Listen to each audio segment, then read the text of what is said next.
Okay, I think we're live. So welcome everyone to another Vinarandom video cast. Today we're talking about the wines of the Republic of North Macedonia, or Macedonian wine, as far as today's chat goes. I've got some great guests with me. I've got Ivana Simjanovska, a writer and critic. I've Paul Robert Blom from Holland, who is a long-term importer of wines from the Balkans into Holland, and an official ambassador of Macedonian wines internationally. I also have Sandra Georgievska, who is the winemaker at Chateau Kamnik, based on the outskirts of Skopje.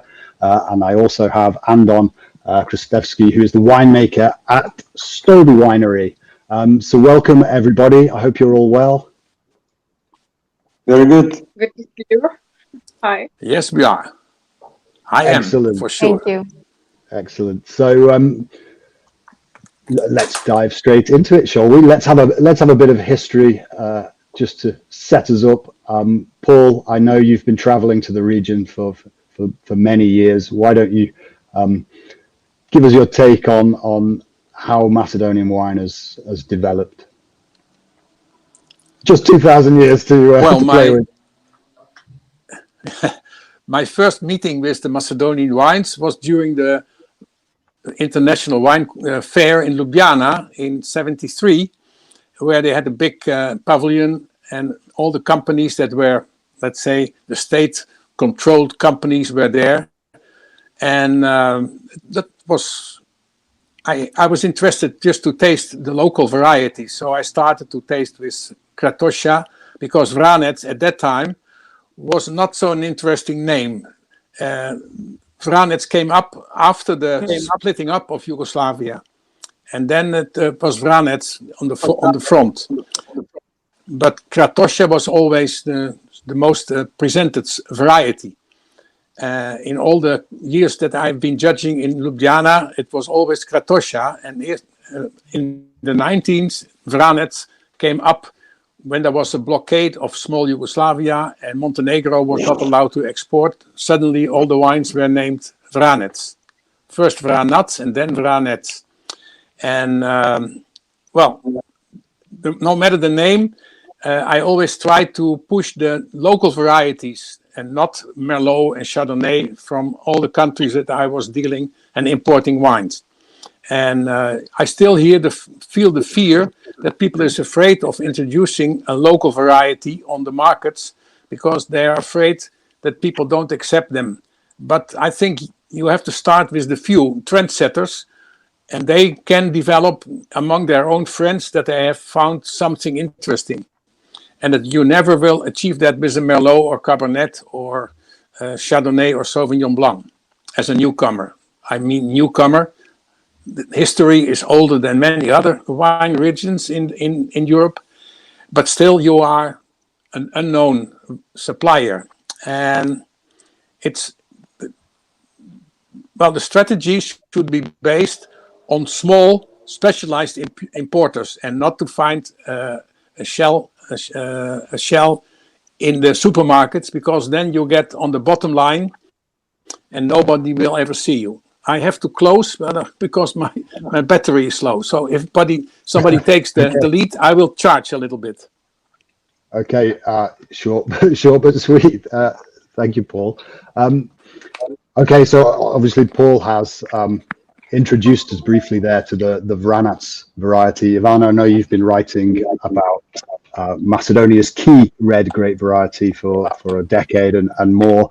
How do you see it? This is obviously the high potential of the country, isn't it? And this is the variety that is almost certainly going to put and keep Macedonia on the map. Today almost every winery in the country grows Vranac. Vranac has put the country has become well known in wine terms when it comes to this grape variety. We as a country have the biggest plantations of Vranac in the world, followed by Montenegro, where actually the grape variety originates from. I think it all began a few years back. I think more or less, let's say about 7, 8 years ago, when the Vranac wines were sent to from different wineries from the country, were sent as samples to compete at these wine competitions around the world, and many of them won gold, won best of show and similar awards. And I think that has brought a lot of focus on the country and has established the country as a wine country, and also has changed the way people used to look on Macedonian wine as something that you would buy on the shelves in, let's say, in Germany, as something of a low, cheap quality wines. And I think ever since this happened, I think many wine critics, wine journalists, you yourself as well, became interested to visit here and to see what's going on and why this grape variety is so interesting to many, to the country first, to the winemakers, and of course to the wine critics, wine judges, and wine importers. Mm-hmm. Andon, obviously, you are the winemaker at Stovey, one of the key producers in the country and one of perhaps the most internationally accessible producers. How would you sum up Vranac? You obviously work with it in the vineyard and in the cellar. If you're a consumer new to the variety, how would you explain it to them in the glass? Okay. Vranac is, first of all, something that is very different, that people from that know Western European wine regions will not recognize easily the style. Maybe some of them will think about Tempranillo, maybe some of them will think about the Primitivo, but there is a story behind, so you will hear from Paul Blom maybe, or me. But it's quite different because, first of all, this variety has a lot of color, has quite big alcoholic potential and very good aging potential, but also has very nice acidity that is not typical at all for Mediterranean red varieties. And this is maybe the key point, that the Vranac is going under the surface from all the other varieties in the region, the acidity. Mm-hmm. So certainly from my experience, Vranac has always been a big, bold, robust wine, lots of black fruit. As you say, the acidity is also there. They're very powerful, lots of tannins, and for this reason, we think, and we're beginning to learn for sure, that they can age well as well. So Sandra, you are the winemaker at Chateau Kamnik near Skopje, the capital. Yes. You've been working there several years now. You've had 10 years. 10 years, okay. God, yes. Yeah, well, I can't believe it's been 7 years since I started traveling to Macedonia. So that's, yes, scary, really. So you've had chance to familiarize yourself with the variety. Would you agree? Is it this big, untamable monster of a variety, or is there some elegance to it?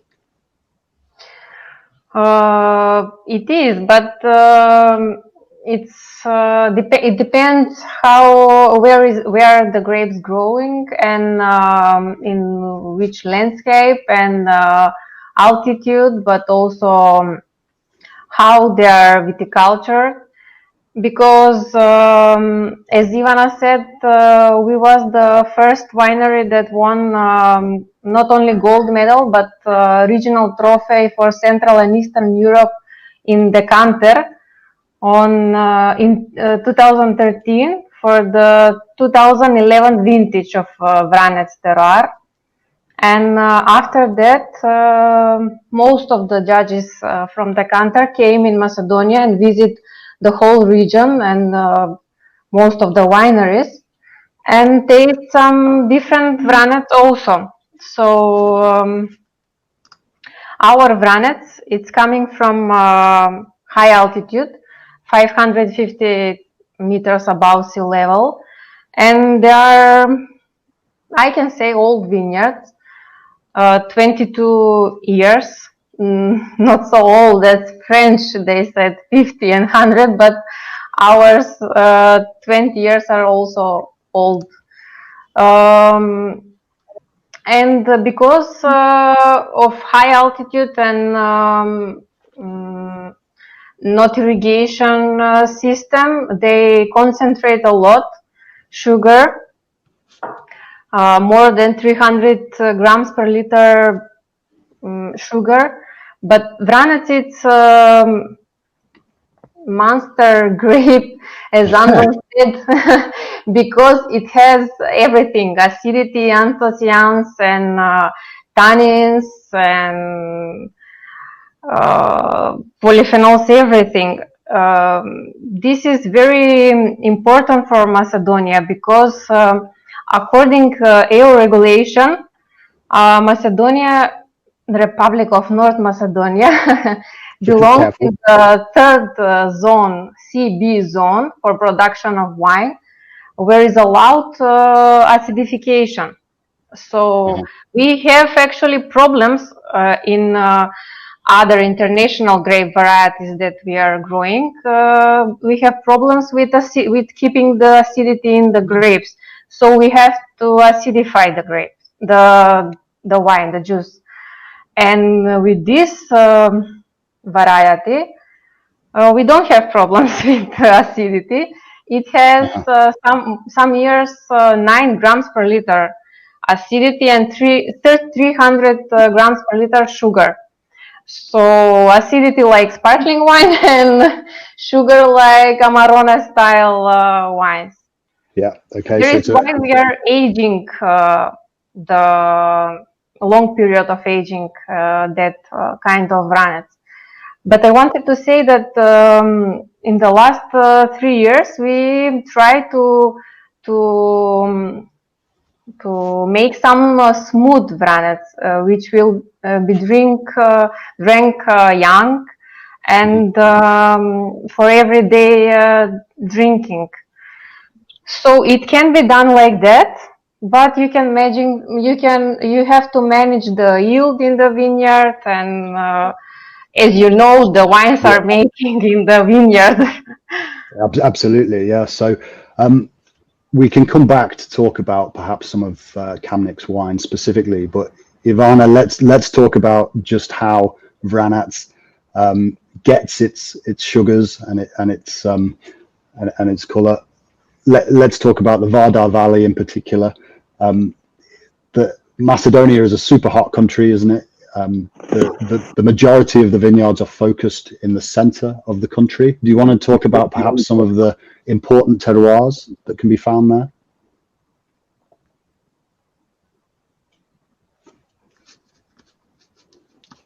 I think we've lost Ivana. Yeah, maybe I can go on that. Yeah, absolutely. Yeah, okay, Ivana is not here.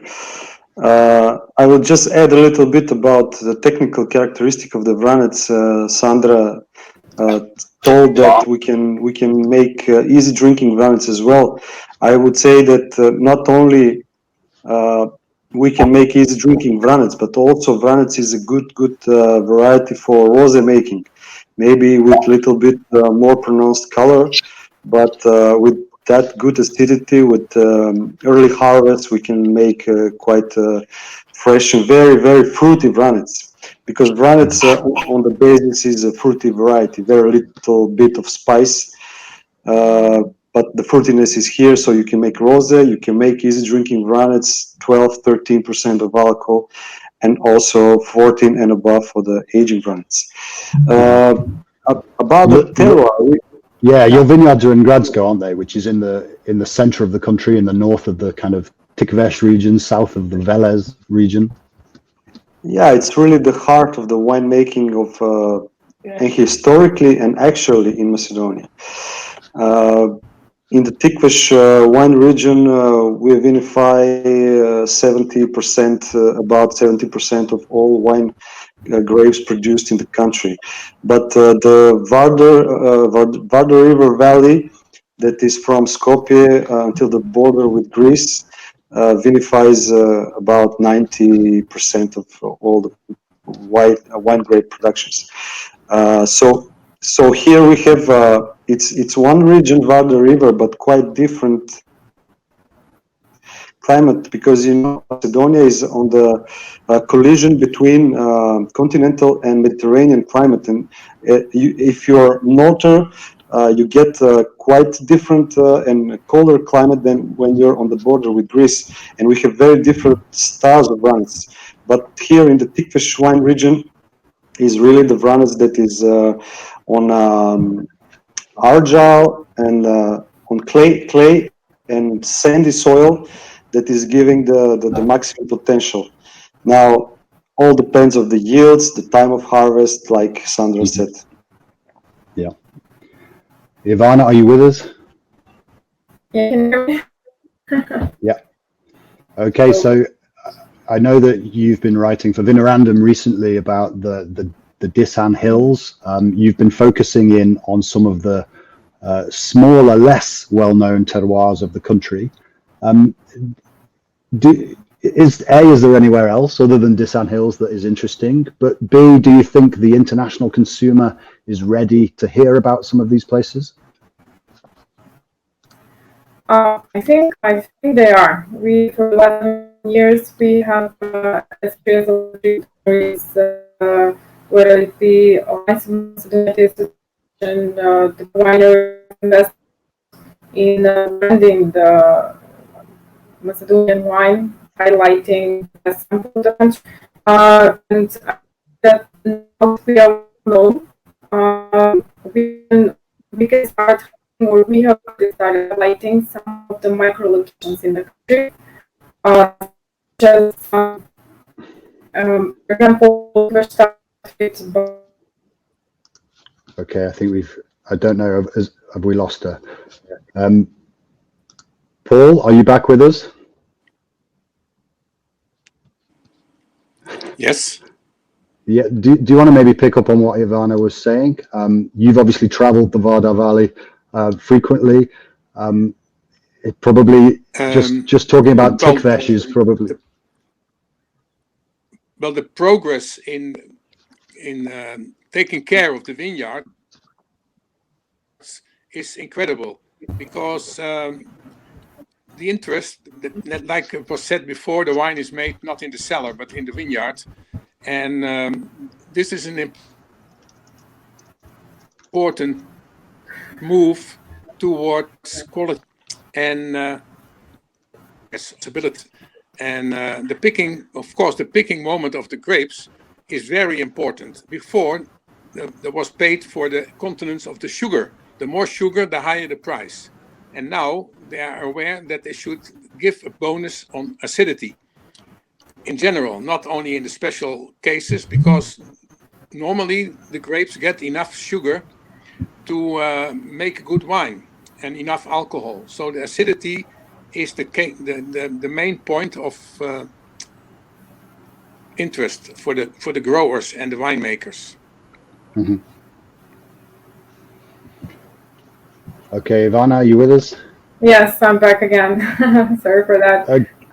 Okay. So, yeah, to come back to your question, as I mentioned before, I don't know at which moment I was interrupted, but we are ready now, or we have already started to highlight the micro locations in the country.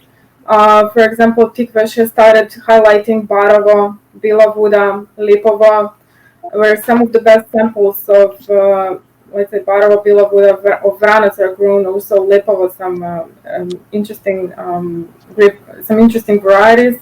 Also, I would say that villas, there are micro locations in the Villas wine district that are well known for growing very good samples of Vranac, or Vranac wines that were made with grapes from that area.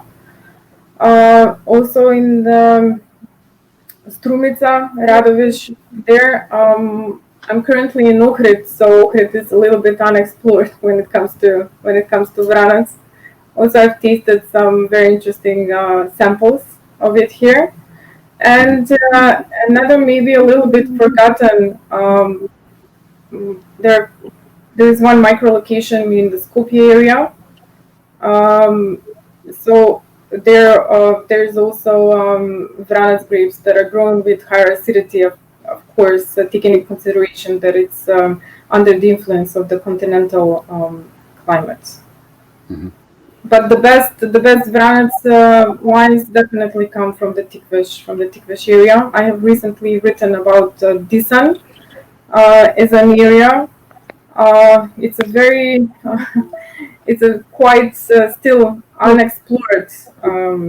There are still unexplored micro locations over there, but definitely the high potential of this grape variety and the wines that some of the leading wineries in the country are either sourcing the grapes from there or have wineries over there has come to prominence. Disan, which is a relatively old and new winery. Then we have Pukovets family wines located over there. But some of the leading wineries, such as Bovin and Tikvesh, and some small wineries, let's say Kartal, they're from Skopje. They also buy grapes from this area. Mm-hmm. Okay, so yeah, as you were saying, Disan is potentially quite interesting because of the high altitude, and it does seem that having those large temperature fluctuations between night and day mean that Vranac can take on this kind of aromatic profile that really does complement its big structure. Andon, I want to ask you about another variety that I quite like, Rkatsiteli. It's not particularly Macedonian, but you obviously do it at Stoby, and it seems to be a variety that works quite well with the cuisine, and it seems to match the high temperatures. How do you feel about Rkatsiteli? Is it something you're proud of? Thank you about the question. It's my fetish wine, white wine. Actually, it's interesting how Rkatsiteli came to the region. Most probably after the Second World War, the close relations between Soviet Union and the Yugoslavia ended up with some commercial trade exchanges, and Rkatsiteli came as a gift from Soviet culture to wine culture to Yugoslavian wine production, let's say, because the more Yugoslavia will produce and the more we can sell. So I think that is the reason. But the good thing is that Rkatsiteli so far have the best potential for Macedonian white wine winemaking. Why? We have 55 hectares to vinify, so I'm quite in the matter, and I have some experience now for 10 years that I work in Stoby. Actually, Rkatsiteli is very resistant to the frost. Even though we are very hot region in the summer, in the winter we have minus. So sometimes we have minus 20 for a week. That is very dangerous for the vineyards. But Rkatsiteli is resistant to that. Rkatsiteli is also resistant to the dryness. It has thick skin and really don't deshydrate the berry. And also it's resistant to insects because of the thick skin. And the most important thing, like for the Vranac, is it keeps very high natural acidity, even though it has a good alcohol potential. So it's really something that is adapted to the climate, but organoleptically, when you make the wine in the cellar, it reminds a lot the Mediterranean, the mineral style of wine with little bit of tile expression. So when it's young, it reminds Sauvignon Blanc, and then it goes to Grenache Blanc style. It's very complex, and after 1 year in bottle, it develops petrol notes. and remind us to good German Riesling. And 2 years ago, we have made the first ever white vertical tasting with the Krstevski wines in Macedonia, and we tasted 4 different vintages: 15, 16, 17, and 18. And 16 was the best by the public. So you see the style of the wine we can make with. Paul, how do you feel about Rakatsateli, or indeed any of the local varieties, such as perhaps Temyanica or Smederevka? Well, as I said before, the concentration should be on the local varieties. And Rakatsateli proved already years ago, the vintage of 15 that we imported, that we got criticized by a famous Dutch wine writer, Hamersma. He said, it's my best ever cousin of Riesling, because it has this little hint of petrol, and the acidity is always great. And if it's bone dry, it's a really pleasant, light-footed wine. So it has a lot of good possibilities in gastronomy. On the other hand, Temyanica, most of the times, is not completely bone dry, but off dry. And it's like the English saying, call it dry, but make it medium. It was with sherry, and still we do a lot of Temyanica because it's not so bone dry. There's two directions. It's the Sauvignon Blanc New Zealand style, and the off dry, like the Temyanica is mostly done. It's not off dry, but it gives a sweet impression, and this makes it very pleasant and very nice wine for even Asiatic food. Sandra, you've been pretty strong on getting international white varieties such as Chardonnay and Sauvignon Blanc to get the kind of typical Kamnik polish, if you like. I don't want to talk too much about international varieties because I do agree with Paul, but how do you feel about Chardonnay or Sauvignon? Which do you prefer at Kamnik? But okay, yes, we have international varieties, but we have 4 different brands from Temyanica actually. We have dry Temyanica, we have medium dry, golden Temyanica with golden flakes inside. We have sweet Temyanica, which we are not making every year. Depends of the vintage. It's like it's late harvest the Temyanica, where we are picking selected grapes.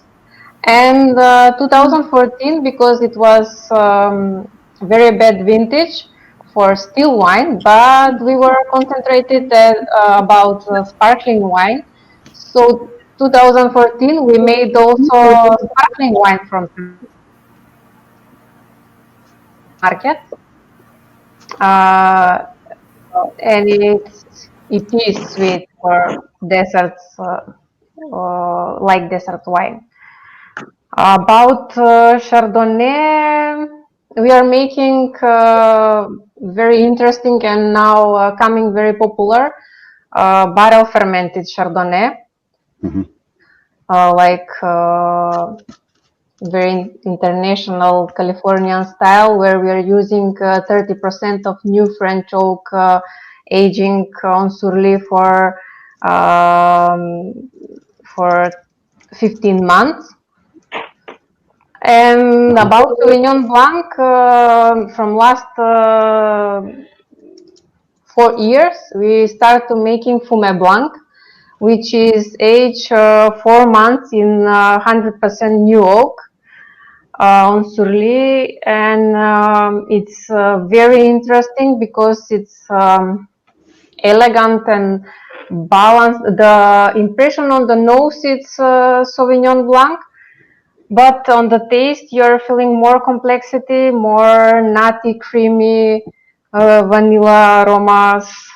So I think that for Macedonia as a hot region where we have 280 sunny days per year, we should make some more specific wines. That is the problem, actually, that Paul said. Bone dry Temyanica is actually dry without residual sugar, but because there is not so high total acidity, it's around 5 grams per liter, so it's getting some sweetness in the nose and the body of the wine. Yeah, they feel very ripe, don't they? Very floral, even though technically speaking, they're probably not. Yes, really. it's like drinking juice from elderflower. Yes, indeed, indeed. Okay, Ivana, back in 2014, we came together to work on a little guide book to the wines and the regions, and I think those experiences showed us that Macedonia had potentially quite a fragile industry. You know, it's clear it was still in development. Since then, we've seen a number of wines start to be exported internationally, and we've seen some of those wines win awards. How would you characterize the development of Macedonian wine, the industry over the last sort of 5 or 6 years? Well, let's start from then, 2013, 2014. You remember when we used to, because we visited almost all the wineries in the country, and the highlight was back then on the potential of the grapes and the importance of the Vranac, okay, and the Temyanica, of course, although it's an international grape variety, with Temyanica being the local synonym of the grape variety on the Balkans. But I would say the focus was more on the quality of the grapes and less on the, let's say, the wine districts, the micro locations, and ever since then, like especially in the last, let's say, 3-4 years, maybe things have started. Things have changed, and the wineries have come to this conclusion that they should highlight the micro locations. They should make differences where the best Vranac grapes grow, where the best potential for growing Temyanica is, or some other grape varieties, and also focusing, also having the international grape varieties just to show the potential of the terroir, of the Macedonian terroir, but also at the same time trying to highlight, let's say, some of the indigenous grape varieties to the country, or the potential of regional grape varieties to the country. And that all leads us to marking these micro locations, highlighting them, putting them in some kind of let's say a table, making them more out there for the consumer, first in the country, then regionally, to be aware of them. And of course that would later on, in a way, go like waves, and people will get to know. And one day, I hope, when you mention location like, okay, Tikvash has done that with Barova, for example. Yeah. They know, okay, there's a Vranac. So also, although it's a blend, or when you mention Orla, you will know that, okay, so the best Vranac grapes actually come from there. And or Vilarov, what you have, Andon, with Stubi, or some other wineries. So I think the focus now is, or should be, more on these micro locations in the country. Mm-hmm. Paul, would you agree? You obviously come from a slightly more commercial perspective, perhaps. I know you're enthusiastic about Macedonia's terroir, but is that right for the consumer? Should we be focusing in as much as we are?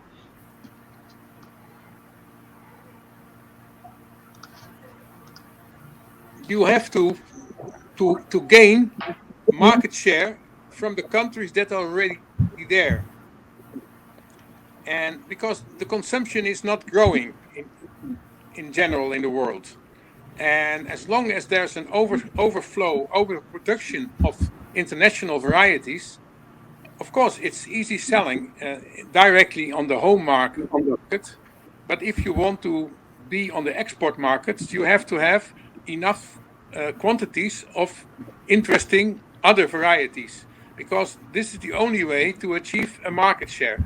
I mean, I'm talking not just as a writer, but also as an importer.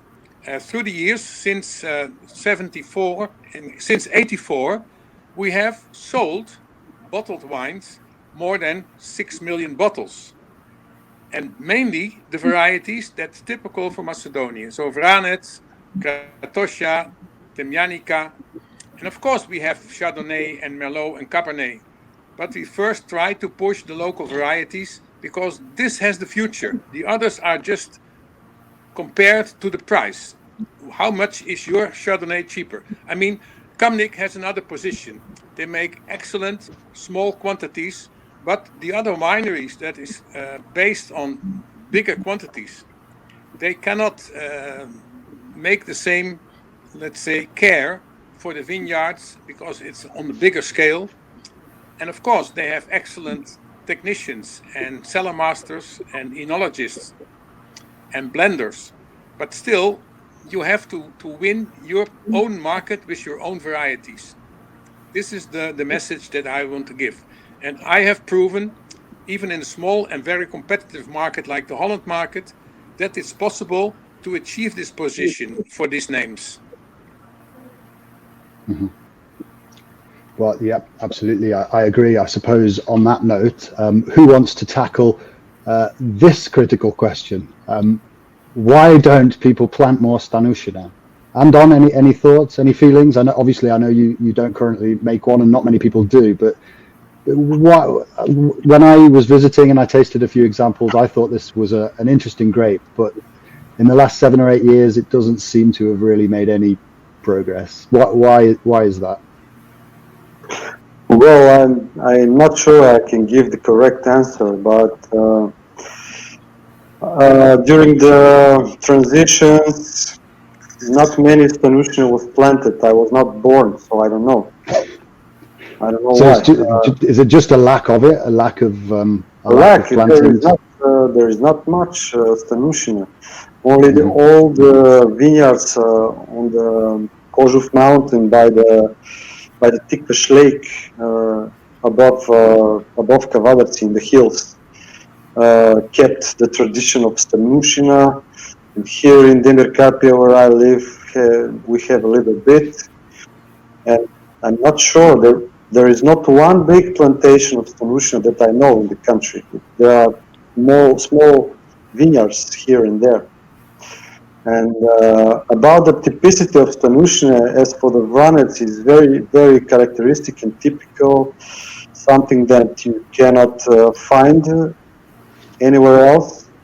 It's pink colored as grape, and you can make white wine with that. You can make rosé wine. A little drop of Vranec in Stanusia makes a really interesting red wine with more than 90% of Stanusia.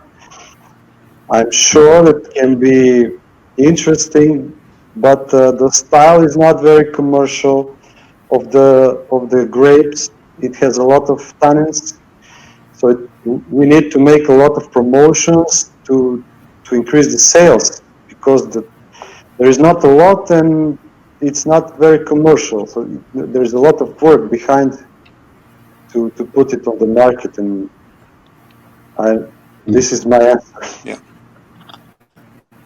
Yeah.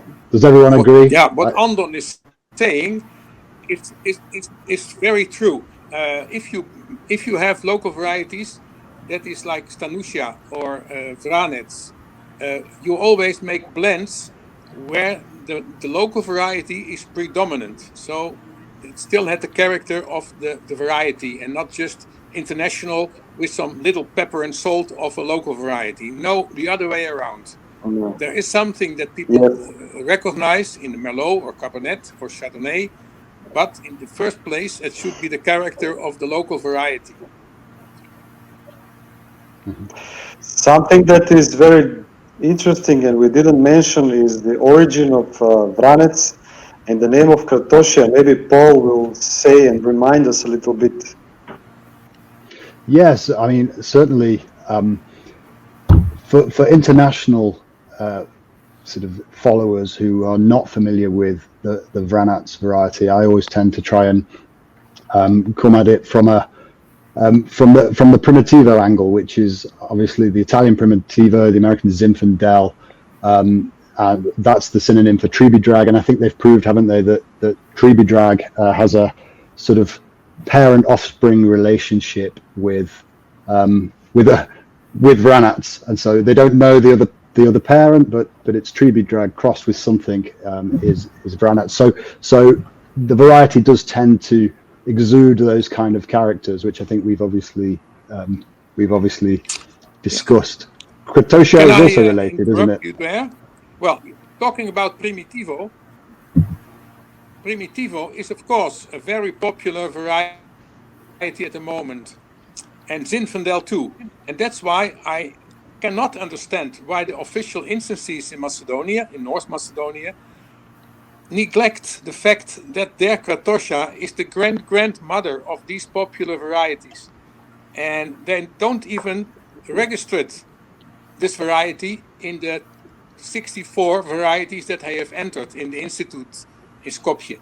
I was pushing this also to the Minister of Agriculture in November when I was there at last, and sent me a mail about it. So, but you know, this database like VIVC in Germany, this is the most frequented consulted database in the world, and the poor registration of Macedonia as an institute, there's no telephone, there's no email address, there is not a list fitting.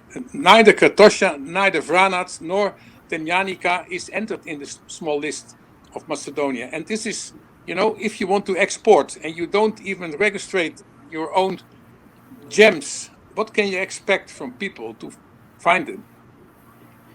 Okay, so but we start. Silvana knows the problem. Let's talk about good things. That this year we organized the World Vranets Day. Okay, Sandra, I have a question. Sandra, I have a question for you. So, yes, I know. I was there. Yes, I wanted to say that you become ambassador of Vranets. The first step is that the institution is supporting this. It's starting. You also should push the institute in Skopje to enter and make this list of registered varieties. Okay, so here is another statement that says, let's get Krstevska in the registration list. I think that would be a great idea, and we can all move charmingly on with Krstevska officially registered. That would be a great. So if anyone's listening, let's put Krstevska in the list.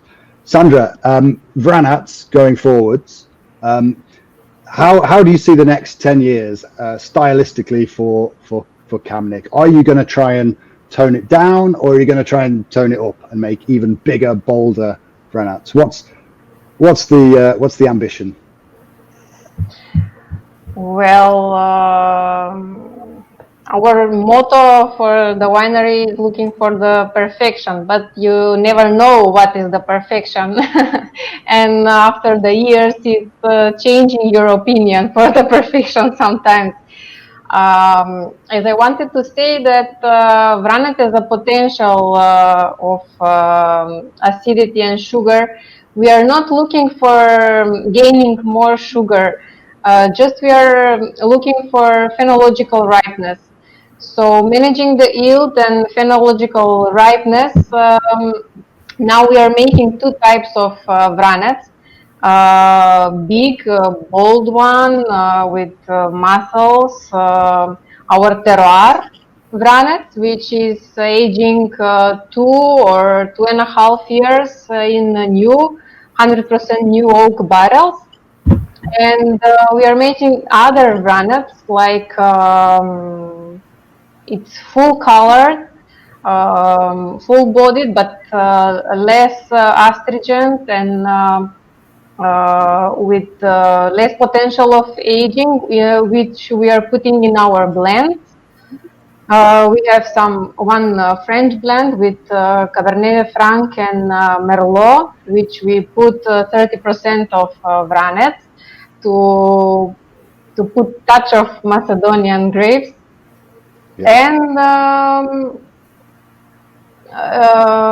in some other blends, let's say in our Syrah, for some vintages bettering the color, some 5% in our Montepulciano.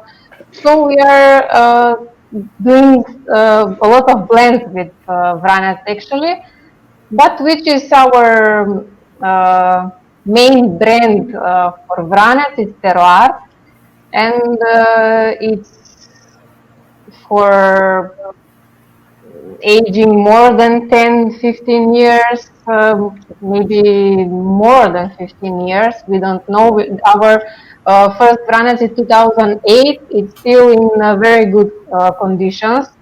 Mm-hmm. So we are now looking for the best potential. Okay, so you are well and truly in the premium wine market. You're looking at wines that can age and improve and mature over a decade or so, which is great. Which is and Kamnik is obviously a great flag for Macedonia's top wines. Andon, what about you? As judges said in London on the counter, that Vranets is iron fist in a velvet glove.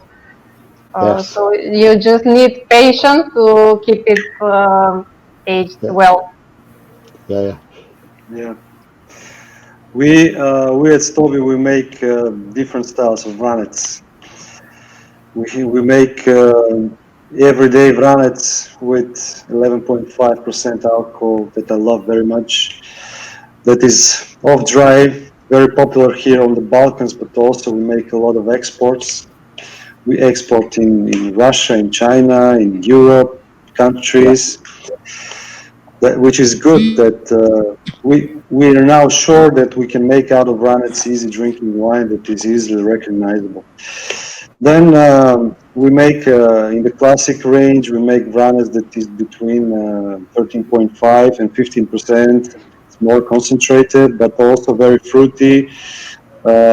Short time in big oak vats that is just consolidating the body, not really big aromatic effect on the wines, and you get a really, really good example of pure Vranets. But also we make aged one that is smaller yields, aged in barrels. We try every year to put some new Slavonian oak all together with the French and American, because we found out that Slavonian oak, even though it's rustic, matches very well with the local variety and gives really good complexity.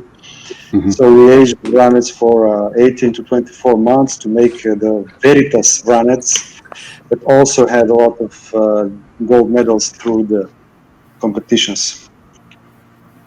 Mm-hmm. And the terroir of our Vranets is Gradsko, actually, is the north border of Tikveš wine region, a locality called Ramnište, that I like very much for Vranets.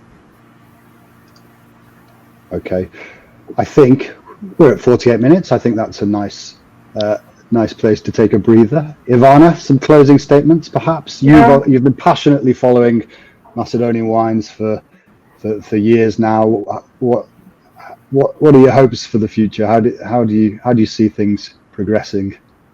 Just to come again to what Sandra and Andon said, we tackled at the moment about the potential, the aging potential of the Vranets, which is huge. Just to mention, I've tasted Vranets which are 20 years old, and they still amaze with their elegance, the full body they have, the acidity. So it's definitely a great variety that gives wines with big potential and big aging potential. And so far I can say that we have mastered the Vranets, the making of excellent Vranets wines. The future is, I would say, maybe new challenges.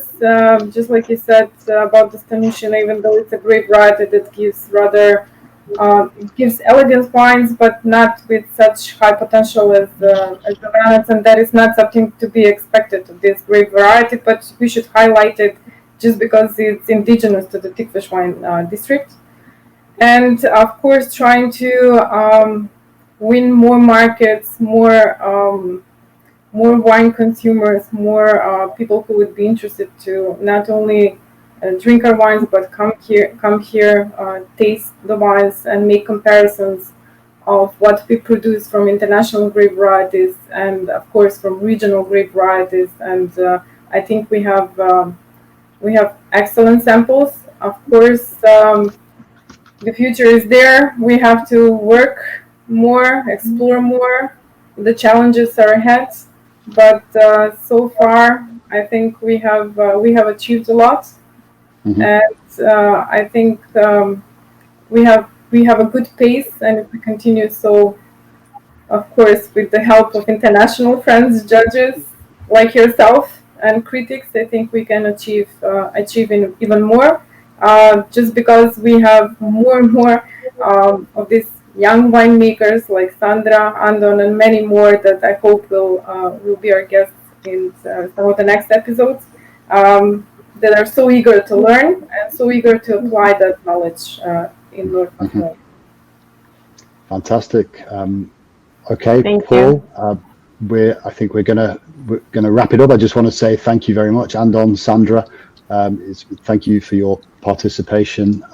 Sandra is the winemaker at Chateau Kamnik, Andon at Stoby Winery, two key wineries in the spectrum of Macedonia's international voice. And Paul, of course, thank you for your insight and your knowledge, and your continued role representing Macedonia. It was my pleasure. It was Cool. our pleasure. Also, Thank you, Paul. All right, great. Thank you very much. Everyone, take care and have a glass of Brannats. See you Or the soon. Caputo. See you Ciao. soon. Ciao, ciao, Bye. ciao. Ciao. here Flower power.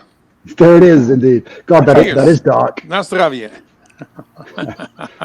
cheers. This is the right color and the right spirit. Andon, Yeah. No Stanushina in there. Sandra. Na zdravje. It's 100%. It's not. Okay.